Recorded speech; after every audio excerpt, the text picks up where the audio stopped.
and tourists alike, commuters and business people just starting out on their day. Let me say a bit more about the charges. They include 1 count of murder in the first degree as a killing in furtherance of terrorism, 2 counts of murder in the second degree, 1 charging that the killing was done as an act of terrorism, and the second pertaining to the fact that the killing was intentional. The maximum penalty possible for murder in the first degree and murder in the second degree as an act of terrorism is life without parole. The maximum penalty for murder in the second degree is 25 years to life. There are additional counts as well. A number of criminal possession of weapon charges, 2 counts in the second degree, 4 counts in the third degree, 1 count in the fourth degree, and a count of criminal possession of a forged instrument in the second degree. Let me tell you a bit about the facts. On November 24th, we allege that the defendant arrived in New York City to murder Brian Thompson. After the defendant arrived in New York City on a bus at Port Authority, he checked into the hostel on the Upper West Side using the name Mark Rosario with a fake New Jersey ID. On the morning of December 4th, the defendant left the hostel, just after 5:30 a.m. and traveled to Midtown. For nearly an hour, we allege the defendant waited in the area near the Hilton Hotel, waiting for Mr. Thompson to appear. From 6:38 a.m. to 6:44 a.m., the defendant stood across from the entrance of the hotel on West 54th Street. When he saw Mr. Thompson, he crossed the street and approached him from behind. We allege he then took out a 9mm 3D printed ghost gun, equipped with a 3D printed suppressor, and shot him once in the back and once in the leg. The defendant then fled northeast on 54th Street and took an e-bike uptown before getting into a taxi that took him to West 178th Street and Amsterdam Avenue. On December 9th, the defendant was spotted at McDonald's in Altoona, Pennsylvania. The local police were notified, he was arrested, and he was found with a 9mm handgun, a suppressor, 2 ammunition magazines, and the same fake New Jersey ID he used at the hostel. I want to say a word about ghost guns. These weapons are increasingly proliferating throughout New York City and the entire country. Involving technology will only make this problem worse. Last year, over 80 ghost guns and ghost gun parts were recovered in Manhattan alone. The NYPD and the Manhattan DA's office have been leading in the interdiction of these ghost guns. And one thing I want to make clear, they're unserialized, they can be printed out, but as this case tragically makes clear, they are just as deadly as traditional firearms. This will remain a priority for us here in Manhattan. Finally, I know there have been questions about the extradition process. The latest that I can offer you is that the defendant is currently scheduled to appear in court in Pennsylvania on Thursday morning, first for a preliminary hearing on his Pennsylvania charges. Immediately to follow that will be an extradition hearing. We have indications that the defendant may waive that hearing, in which case he'd be brought to New York forthwith. In any event, we have been preparing on parallel paths, and before the hearing, we'll send to the governor of the state of New York the paperwork that would be necessary if he does not waive during that hearing. I now want to turn over to our great commissioner, and when I do so, I wanted to thank her for her partnership, not only on this matter, but on all we do every day together. Thank you.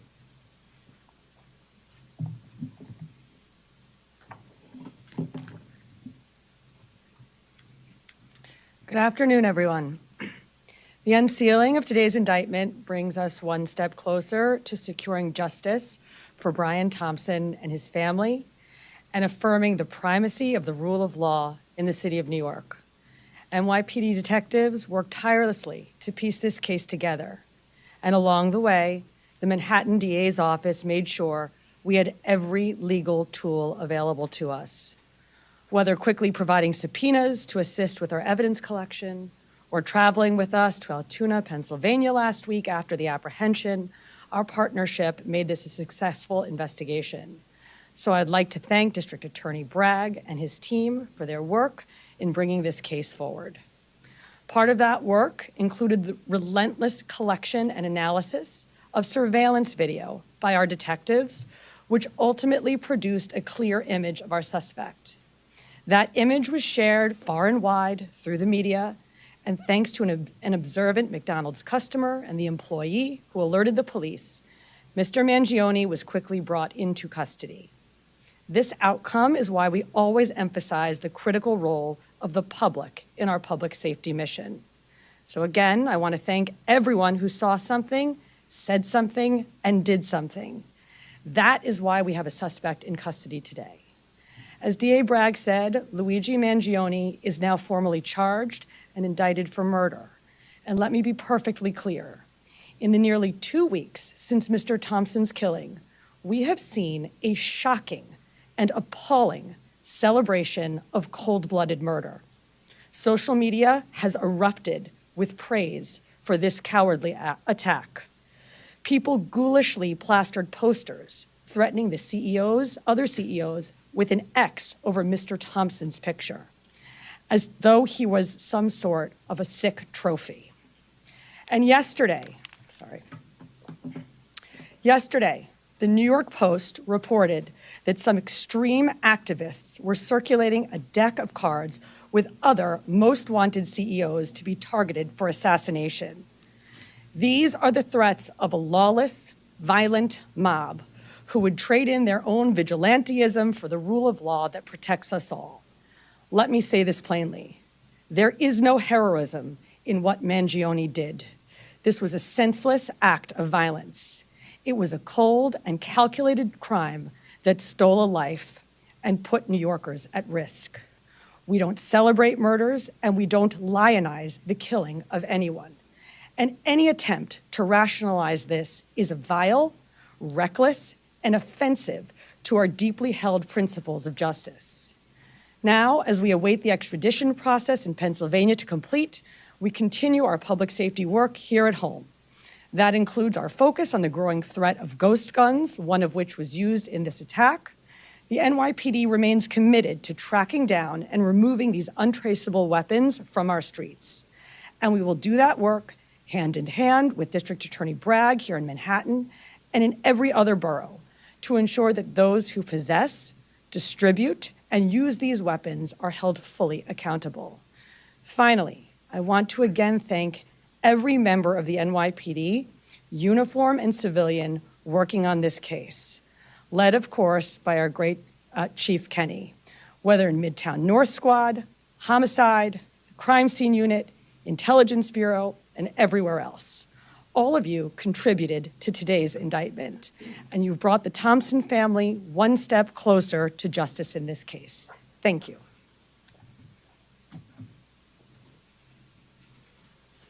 We're going to take on-topic questions. Shana?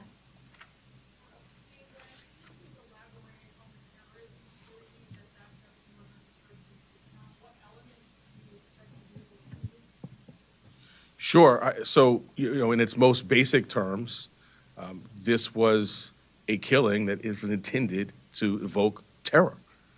And we've seen that reaction. The statutory elements we can go into, but its most basic term, that's what this is.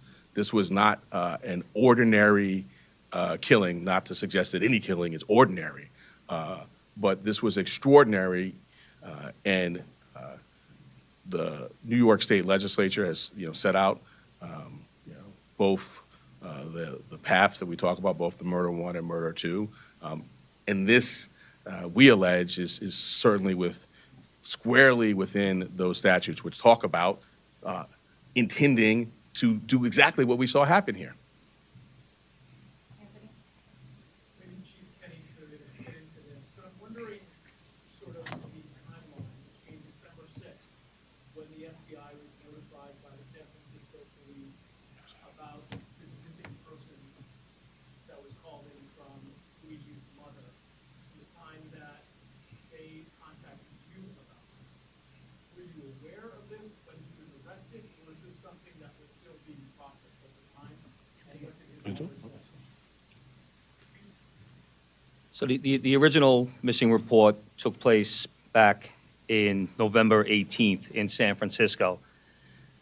The sergeant that was involved in that case reached out to the San Francisco field office and said, hey, basically, I'm working on a missing case. I saw the photograph that was distributed by the NYPD. There bears a resemblance. That tip was forwarded to us close to 45 hours after the incident took place. It showed up to a TFO, which is a task force officer. We have NYPD officers embedded with the FBI. They received that tip. It was one of 4 tips that they had received that day, and they were vetting it. Part of that vetting process was that they reached out to Mangione's mother in San Francisco very late on the 7th. They had a conversation where she didn't indicate that it was her son in the photograph, but she said it might be something that she could see him doing. So that information was going to be passed along to the detectives the next morning, but fortunately we apprehended him before that we could act on that.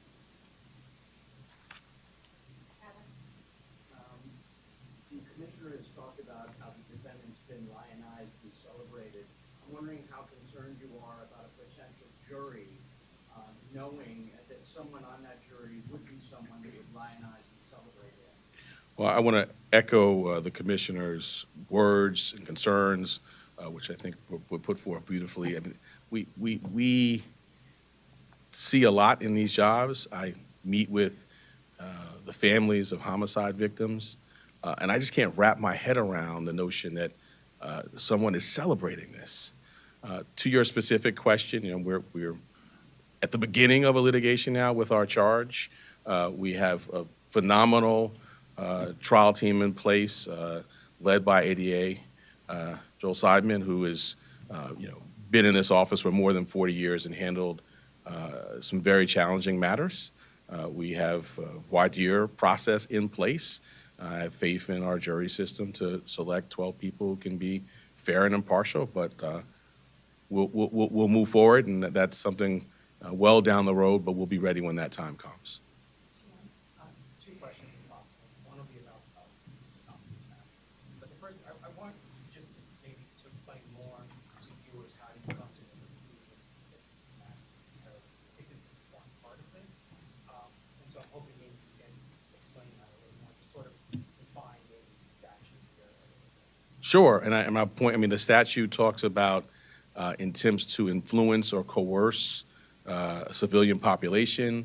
The statute talks about intending to influence a policy of government, and it talks about seeking to put forth things sort of similar to that by murder.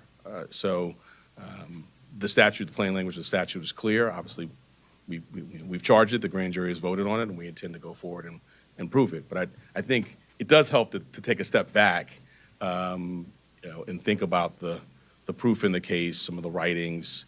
I'm not going to get into too much of that, but and the actual reaction. In the middle of Midtown, the beginning of a busy day, tourists, commuters, business people, the intent was to sow terror. And if I could just on Mr. Thompson's family, sadly, as you say, not a lot of focus has been given to Mr. Thompson or his family. I'm wondering if the services folks, or maybe the folks in your office, have been talking to them about what that's been like. If there's anything you can say about that. I'm not going to talk about communications with the family other than to say that we have a robust survivor services staff here that is second to none, but I would not talk about communications with any family. I don't think it'd be appropriate. But I appreciate your concern. Well, it's just because, like you're saying, there's been so much focus on the suspect. It's quite different than what we normally see. I echo what the commissioner said, and the sentiment of your question, my heart goes out to it. I mean, this is a significant piece of what we do here, is we center the trauma of survivors and victims and their families. A significant piece of what I do is sit across the table and look people in the eye and, when appropriate, if they want to, offer a hug. And we have dedicated advocates and counselors and great staff that focuses on that. So I agree completely with you. And I wish that that's where the public's focus was exclusively. That's where it should be. That's where it is here, in addition to obviously the facts and the law in the case. But because of respect for where your question's coming from, I'm not going to get into communications.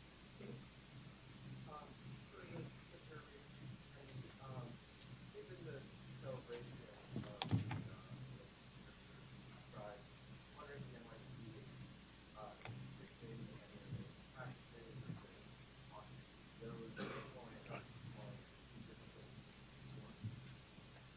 those Yes, absolutely. And we've seen a real increase, sustained increase since December 4th in concern, not just from CEOs, but from corporations broadly. And so going back to the DA's point, the intent to intimidate or coerce a civilian population, which is, of course, at the root of our state terrorism statute, is very much borne out in this reaction. And for good reason. We've had a torrent of online threats. We've had real-world activity that the police commissioner flagged, which is abhorrent, and it causes concern. So we have done a lot to work with corporate security partners with whom we partner on a daily basis in this city, at the city level, at the state level, trying to make sure that everybody has the best practices that they need, that they know where to flag not just general ambient concerns, but specific threats that they might be receiving that a few weeks ago they might have written off as just noise in the online environment that they now take seriously. So these are ongoing conversations that we have, and thanks to all the work that we do together every day, we're quite confident that concerns and threats are going to be appropriately directed our way. We're gonna take two more. Yep. Dear Bragg, could you describe just how rare it is for your office to be charged with first-degree murder? There has been some talk about how that is reserved for very specific cases in Manhattan. And also, if you could speak to the statements made on the record by a suspect that informed this timeline in particular, if he's made any specific incriminating statements that happened. So I'll address the first piece. The first-degree murder statute has a number of subsections. They're sort of clearly delineated, and they are reserved for, the most abhorrent conduct, killing a police officer, serial killing, and the terrorism is one subsection of that. And so I would say, fortunately, that's not happening a lot. Taking a step back, I can't think of another office that is more equipped to handle a terrorism charge. We have a great terrorism unit. We were at the forefront of getting the statute passed. Within the last 2 years, we've tried two very significant terrorism cases, one involving an English-speaking operative based in Jamaica, and another involving someone who was here and funding overseas terrorism by cryptocurrency. So we have the expertise, and as I mentioned, the expertise on this team, and so we're prepared to go forward.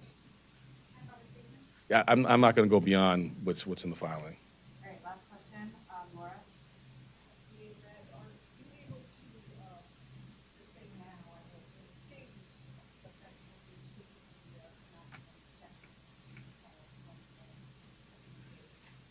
So as a matter of practice, I don't talk about sentencing outside of court as a first matter, and certainly not at the initial stages of a matter. But I think you can tell the seriousness with which we take this matter by the way in which it's charged. The murder in the second degree actually has a mandatory life without parole sentence, no discretion for the judge at all. So that's the maximum there. But I'm not going to go beyond that. We will first get the defendant to New York. We will have him arraigned. We will be before our judge. We will engage in pretrial litigation. If there's a trial, we're ably equipped to do that. And then we will proceed to sentencing, at which point we'll make our arguments in court. Thank you all so much. Thank you. I was taking your vote.